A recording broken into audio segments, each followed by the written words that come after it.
नमस्कार साथीहरू, आज हामी कुरा गर्न गइरहेका छौँ फिफा वर्ल्ड कप 2026 को, जुन इतिहासकै सबैभन्दा ठुलो वर्ल्ड कप हुनेछ, जहाँ 48 वटा टिम सहभागी हुनेछन्। अब प्रश्न के छ भने यो वर्ल्ड कप कसले जित्ला? मेन फेभरेट्स, मुख्य दावेदार टिमहरू। सबैभन्दा बलियो दावेदारको रूपमा अहिले स्पेनलाई हेरिएको छ।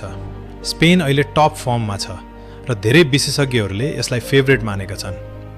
त्यसपछि आउँछ फ्रान्स, जसको टिममा वर्ल्ड क्लास खेलाडीहरू छन्। इङ्ल्यान्ड पनि निकै बलियो देखिएको छ, ब्यालेन्स्ड स्क्वाड र राम्रो पर्फर्मेन्सका कारण। ब्राजिल, वर्ल्ड कपको सबैभन्दा सफल टिम, सधैँ डेन्जरस हुन्छ र डिफेन्डिङ च्याम्पियन अर्जेन्टिना पनि फेरि चम्किन सक्छ। डार्क होर्सेस, सरप्राइज टिमहरू। अब कुरा गरौँ सरप्राइज दिन सक्ने टिमहरूको। जर्मनी, नयाँ युवा खेलाडीहरूसँग कमब्याक गर्न तयार छ।